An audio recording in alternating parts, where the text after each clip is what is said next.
नमस्कार मित्रों, मैं डॉक्टर राजकुमार हिंदी नवजीवन चैनल में आप लोगों का स्वागत करते हैं।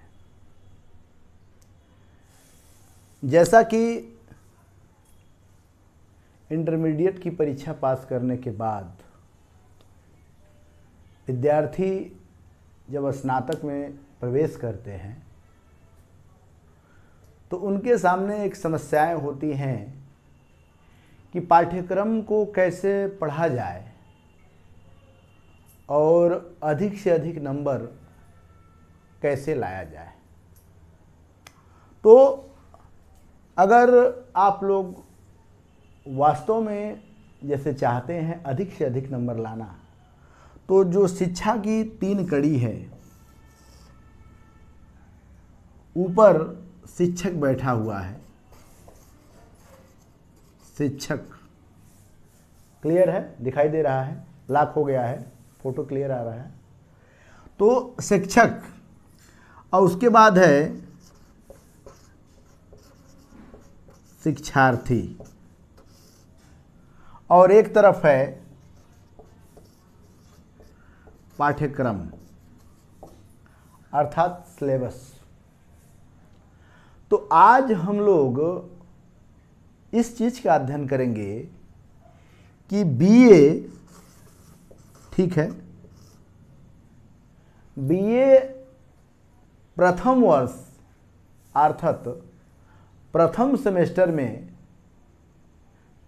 पाठ्यक्रम में क्या क्या पढ़ना है, क्योंकि बिना पाठ्यक्रम का आप कभी भी अधिक नंबर नहीं पा सकते।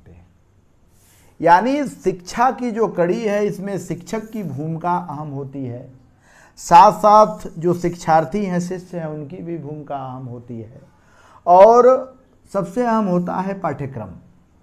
अगर इन तीनों में कोई एक कड़ी अगर टूटती है तो वास्तविक शिक्षा आपकी नहीं हो पाती है।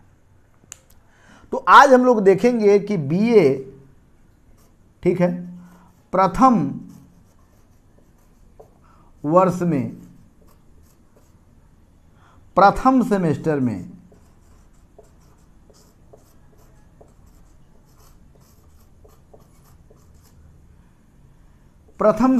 में क्या क्या पढ़ना है।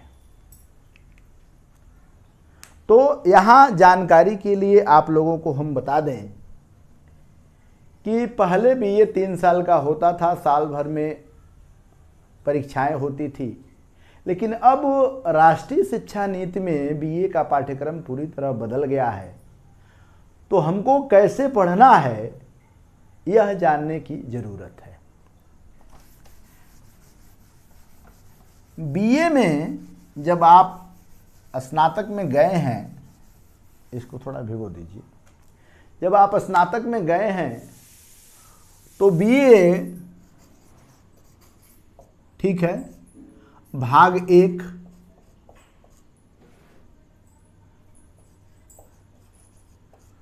उसी तरह बीए भाग 2 और बीए भाग 3 वर्ष आपका स्नातक में बिताना है। अब इसमें महत्वपूर्ण बिंदु क्या है यह जानने का प्रयास हम करते हैं। अब बीए प्रथम भाग में 2 सेमेस्टर होना है, ठीक है, एक होना है पहला सेमेस्टर, इसमें द्वितीय सेमेस्टर।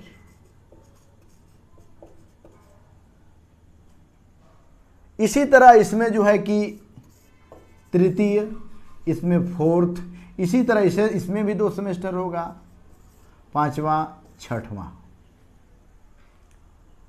क्लियर आ रहा है? इधर मत देखिए। तो 6 सेमेस्टर आपका स्नातक में पढ़ना है। राष्ट्रीय शिक्षा नीति में क्या है कि ये 6 सेमेस्टर की पढ़ाई अलग अलग ढंग से हो रही है। इसमें जितना विषम सेमेस्टर है, विषम का मतलब होता है कि पहला सेमेस्टर, तीसरा सेमेस्टर, 5वां सेमेस्टर, यानी जो विषम सेमेस्टर है, ध्यान रखिएगा, बड़ा महत्वपूर्ण चीज है विषम सेमेस्टर।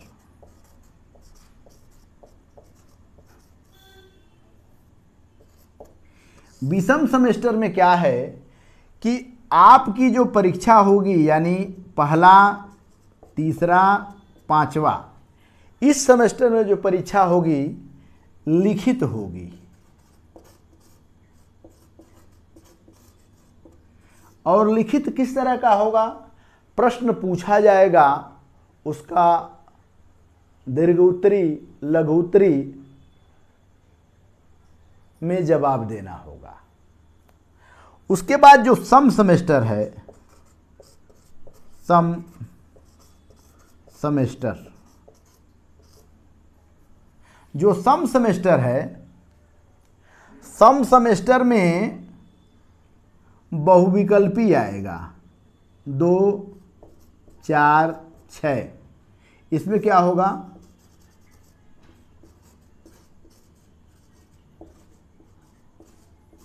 बहुविकल्पी प्रश्न रहेगा। ध्यान रखिएगा, विषम सेमेस्टर में लिखित होगा किस टाइप का? इसमें लघु उत्तरी प्रश्न भी आएगा, दीर्घ उत्तरी भी आएगा, संदर्भ व्याख्या भी आ सकती है, और इसमें क्या होगा? बहुविकल्पी प्रश्न आएगा। तो यह आपकी प्रश्न किस तरह पूछा जाएगा यह था। अब इसमें एक और महत्वपूर्ण जानकारी है कि ये जो विषम सेमेस्टर या सम सेमेस्टर जो परीक्षाएं हम बताए हैं, यह सभी परीक्षाएं 75 अंक की होगी। कितने अंक की होगी? 75 अंक की। और जो 25 अंक मिलेगा यह अधिविन्यास कार्य का मिलेगा। अधिविन्यास कार्य क्लियर दिखाई दे रहा है? तो अधिविन्यास कार्य का मतलब ये होता है मेरे विद्यार्थियों कि यह 25 नंबर आपको हिंदी विभाग से मिलना है। इस 25 नंबर में आपको क्या क्या देखा जाएगा कि आप कितने पढ़ने आते हैं, आपका व्यवहार कैसा है, चरित्र कैसा है, और साथ ही साथ इस अधिविन्यास अथवा असाइनमेंट में कुछ प्रश्न दिए जाते हैं जिसका उत्तर भी आपको लिखना होता है या निबंध दिया जा सकता है, जो विभाग उपलब्ध कराए। अब इस 25 नंबर में कम से कम 10 नंबर और इस 75 नंबर में कम से कम 30 नंबर, यानी 30 नंबर और 10 नंबर ये क्या है? ये आपका उत्तीर्ण मार्क है। ठीक है, उत्तीर्ण मार्क का मतलब पासिंग मार्क, यानी 40 नंबर से आप कम पाएंगे तो फेल हो जाएंगे। यह ध्यान रखिएगा। यह जैसे बीए पाठ्यक्रम का सिलेबस था। तो यह ध्यान रखिए कि 25 नंबर आपको विभाग से मिलने वाला है, इसलिए प्रयास करिए कि शिक्षकों के संपर्क में रहिए। यदि हिंदी पढ़ रहे हैं तो हिंदी के शिक्षक के संपर्क में रहिए, यदि भूगोल पढ़ रहे हैं तो भूगोल के शिक्षक के संपर्क में रहिए। यानी 3 विषय आप पढ़ रहे होंगे और एक माइनर होगा, तो इसमें आपको 25 नंबर के लिए विभाग से सदैव संपर्क बनाए रखने की ज़रूरत है, क्योंकि अगर विभाग से आप अच्छे खासे नंबर पा रहे हैं, 22, 23, 24 नंबर पा रहे हैं, और इस 75 नंबर से कुछ नंबर आप पढ़ के पा रहे हैं, तो आप बहुत बढ़िया नंबर ला सकते हैं।